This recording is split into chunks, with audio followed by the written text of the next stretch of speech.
What's up, and welcome into another edition of 3 Point Stance presented by Mountain Dew. Hope you had a great weekend. I am Meghan Triplett. That is John Roser. And let's talk about the weekend that was and all the sports action that we got the chance to see.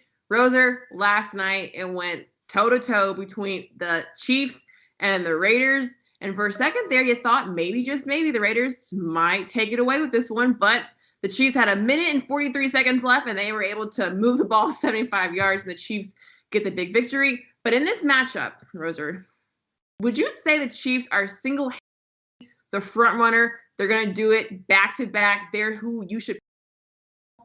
I mean, I think that's who most people will pick to win the Super Bowl. But I wouldn't. I think, what this – not that the Chiefs need to avoid the Raiders, but if the Raiders find a way to get to the playoffs, they so far have seemed to be the team that kind of can really push Kansas City. They beat them the first time, and they almost beat them again last night, much like how in the NFC, the Tampa Bay Buccaneers, who play tonight on Monday Night Football against the Rams, how they just need to – we talked about it last week. They just need to avoid New Orleans because New Orleans clearly just has their number. But no, to me, the Steelers. I mean, and that's probably because I picked it at the beginning of the year. Now they're undefeated. They're 9-0, 10-0, whatever. They're awesome. Their defense is ridiculous. They have 2 All-Pros on their defensive line. They've got an All-Pro in Micah Fitzpatrick, and they have 3 All-Pros on defense. The Steelers doing Cam Hayward, T.J. Watt, and Micah Fitzpatrick in the secondary. And that offense, they're the best team at drafting wide receiver talent. Like Chase Claypool, Deontay Johnson, Juju Smith-Schuster. How many awesome receivers have we seen in Pittsburgh over the years? And they just keep reloading at that position. Benny Snell and James Conner on the ground. I think Pittsburgh, and I can't wait. I hope they can meet in the playoffs, Kansas City and Pittsburgh.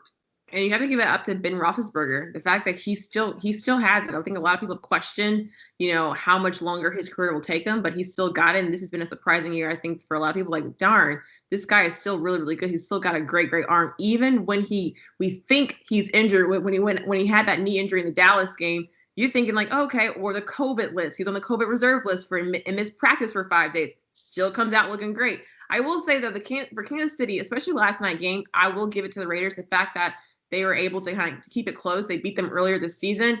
I think for me, the Chiefs, it's obviously the easy pick, but I do think that they have to be your single-handedly your top pick in this game.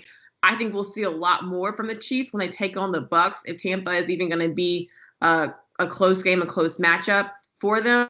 But the Steelers, yes, they're undefeated, and I don't think we're giving enough respect to the Steelers, but I get why all the conversation is around this Chiefs team, because when you have Patrick Mahomes, and especially what he's able to do in that last drive, it was utterly, utterly impressive. And I really do think it's going to come down to defense when it comes to who's going to look like it's the top. If it's the Steelers versus the Chiefs, it's going to be defense. It's going to be a defensive game. It's going to be a defensive battle because you have 2 great quarterbacks. Like Patrick Mahomes is my MVP, so it's really hard for me to say that they're not the top runner in this whole matchup, in this race. Russell Wilson's going to win the MVP, by the way. You think so? Yeah, I think Russell Wilson will win the MVP. It's kind of like I think it's like a career thing, kind of more so like a career achievement, because he's been this awesome for several years now, and he's never gotten his flowers, as they say.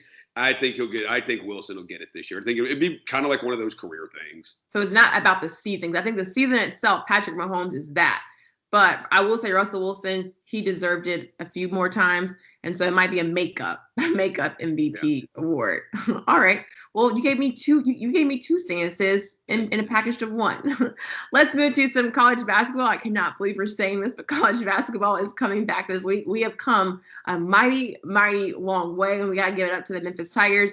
They traveled to South Dakota for the Bad Bull Mowers crossover classic. That's a hard thing to say coming out of your mouth. But Roser, I know you're a huge University of Memphis fan. What are you looking forward to the most with this University of Memphis basketball group as they take the court? They're going to take on St. Mary's on Wednesday. So I think the one thing we're all looking forward to is Musa Cisse, the kid out of New York City and came and played at Lausanne for a year, which that's a totally different story. That is really weird. And how did that happen?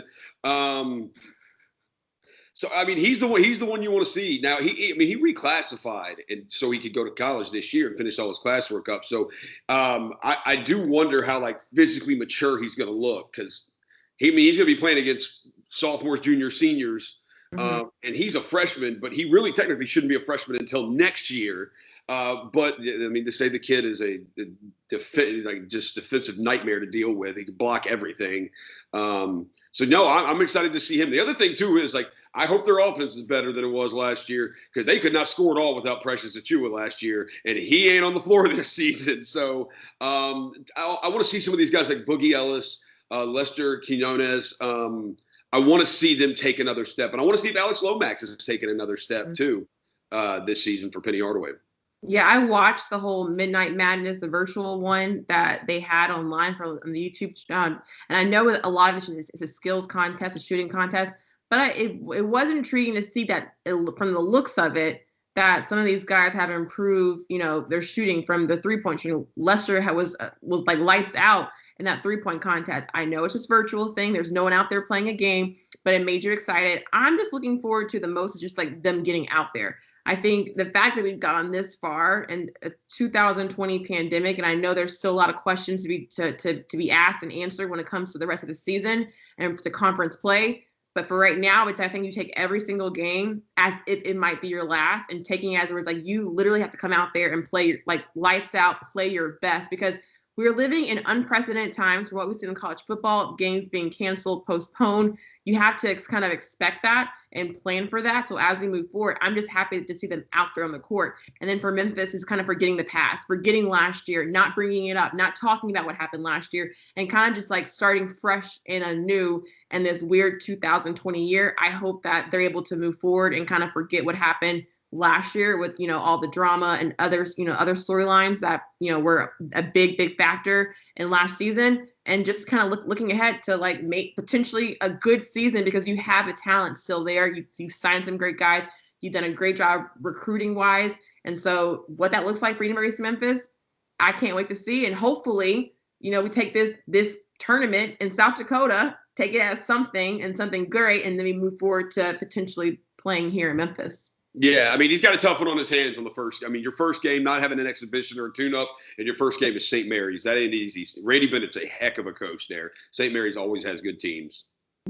And speaking of teams, let's talk about the NBA, because this weekend was just jam-packed, full of news happening, trades happening, people signing, re-signing. I think the big thing for us was this Marc Gasol. Marc Gasol reportedly is talking to the Los Angeles Lakers, signing a 2-year contract, a 2-year deal. I see the face.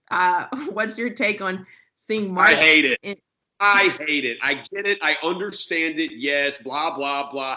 I hate this. And for people saying that they're happy he went to the Lakers, but just as long as he doesn't go to the Clippers, what is this Grizzlies rivalry with the Clippers? We don't have a Clippers rivalry. Chris Paul's not there. Blake Griffin's not there. DeAndre Jordan's not there. Matt Barnes isn't there. JJ Redick's not there. Doc Rivers is not there.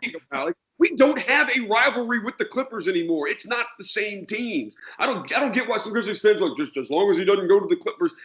Donald Sterling doesn't own the Clippers anymore. Like, what are we talking about here? This sucks. Him going to the Lakers. This sucks.